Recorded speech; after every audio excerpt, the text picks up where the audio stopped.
Cuando solemos pensar en el Paso de Córdoba, muchas veces se nos vienen en la cabeza las avenidas, los edificios antiguos o ciertos personajes como por ejemplo Jerónimo Luis de Cabrera.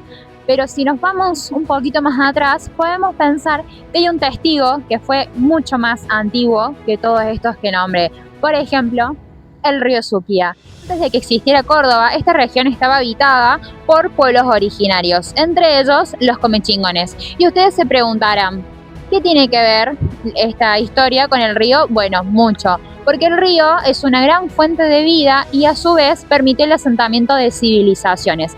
No solamente el río Suquía permitió el asentamiento de las civilizaciones de los comechingones, sino que también el río de por sí, el agua, permitió el asentamiento de grandes civilizaciones. Si pensamos, por ejemplo, en el río Nilo, si nos vamos un poco a historia, el río Nilo permitió el asentamiento del pueblo de Egipto, o si pensamos también en el río Éufrates o Tigris, permitió el asentamiento de la Mesopotamia. En este caso, en nuestra región, el río Suquía permitió el asentamiento y la civilización de los comechingones. Además de eso, también el río sirvió mucho para la agricultura, la crianza de los animales y que, como vuelvo a reiterar, esta civilización pudiera encontrar hogar en un río. Los comechingones aprovecharon estas condiciones y desarrollaron una agricultura adaptada al ambiente serrano. Cultivaban maíz, zapallo y porotos. Durante generaciones cultivaban las distintas variedades de vegetales más resistentes al clima de las sierras. También construyeron un sistema de riego que les permitieron aprovechar mejor el recurso hídrico. El río no solo aportaba agua, también transportaba nutrientes y favorecía la dispersión de especies vegetales. Para las comunidades prehispánicas representaba uno de los recursos más valiosos de la región. Por eso, cuando Jerónimo Luis de Cabrera fundó Córdoba en 1573, eligió un sitio cercano al río, el Suquía. Garantizaba el agua para el consumo, la agricultura y el funcionamiento de los molinos hidráulicos. De esta manera se convirtió en un motor fundamental de la economía colonial. A medida que la ciudad creció, el río comenzó a cumplir nuevas funciones. Ya no era solamente una fuente de agua, sino también una herramienta de trabajo. Gracias a la fuerza de la corriente, se instalaron molinos hidráulicos que aprovechaban la energía de agua para moler granos y facilitar tareas productivas. Uno de los más importantes fue el molino Roque, que utilizaba el sistema de túneles para captar el agua desde el Suquía. Desde la física, sabemos que el agua en movimiento transporta energía. Esta energía podía utilizarse para mover ruedas y mecanismos, anticipando transformaciones tecnológicas que llegarían años después. Con el crecimiento de Córdoba surgió una nueva pregunta: si el río podía mover molinos, ¿podría también iluminar la ciudad?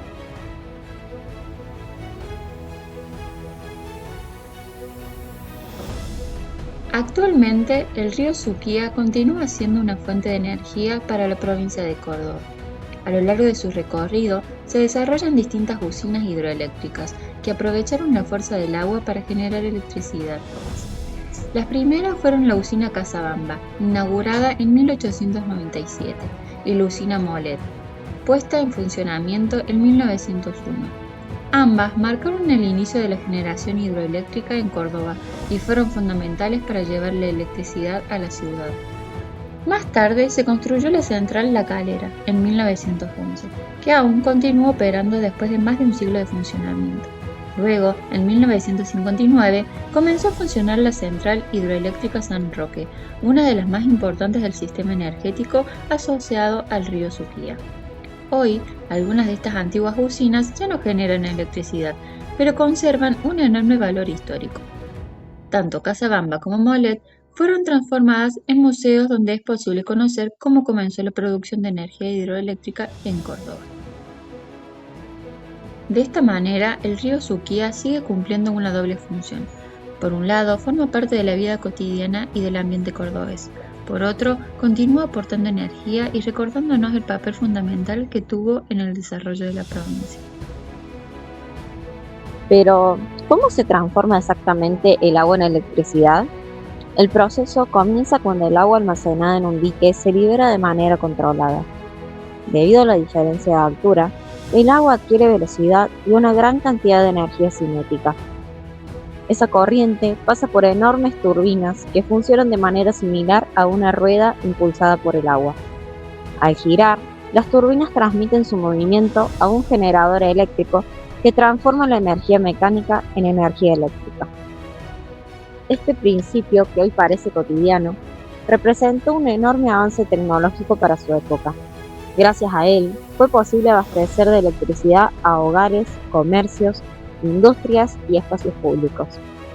En Córdoba, algunas de las usinas más importantes vinculadas al aprovechamiento de los recursos hídricos fueron Casabamba, Molet, La Calera y la Central Hidroeléctrica San Roque. Cada una de ellas contribuyó a un crecimiento energético de la provincia en distintos momentos de la historia. Aunque actualmente existen otras formas de generar electricidad, como la energía térmica, solar o eólica, la energía hidroeléctrica continúa siendo una de las fuentes renovables más utilizadas en el mundo debido a que aprovecha el ciclo natural del agua.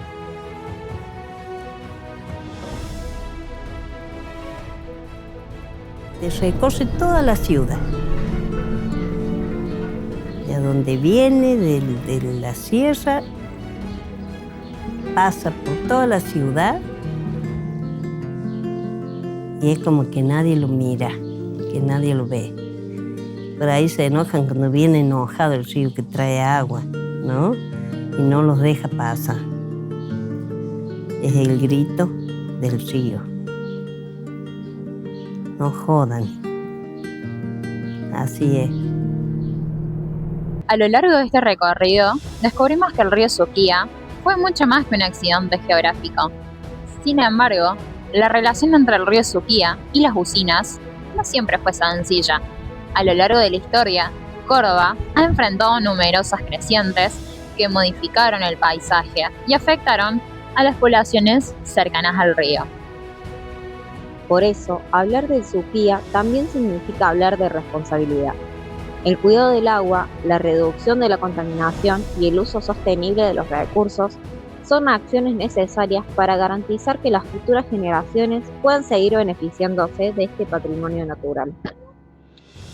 Por eso, las usinas y los diques representan tanto beneficios como responsabilidades. Por un lado, generan energía renovable y ayudan a gestionar los recursos hídricos. Por otro, requieren un monitoreo constante para garantizar la seguridad de las poblaciones y el cuidado de los ecosistemas. O sea, la basura sería un problema secundario al lado de la contaminación que ejercen los desechos cloacales. Lo único que podemos hacer en forma más inmediata es sacar la basura, seleccionarla, la separábamos, los residuos secos de lo que no se puede separar, y bueno, lo destinábamos a empresas que la pueden reutilizar.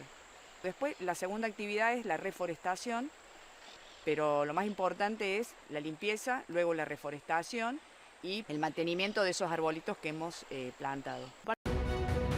La sociedad y el río Suquía es compleja. Sus aguas han impulsado el crecimiento de la provincia, pero también recuerdan la importancia de planificar y utilizar los recursos naturales de manera responsable. Tal vez la mayor enseñanza que nos deja esta historia es que el progreso y la naturaleza no deben verse como opuestos. Durante siglos, el río Suquía nos mostró que el desarrollo de una sociedad depende de la manera en que se relaciona con su entorno. El río sigue allí, sigue fluyendo, transportando agua, energía, vida e historia.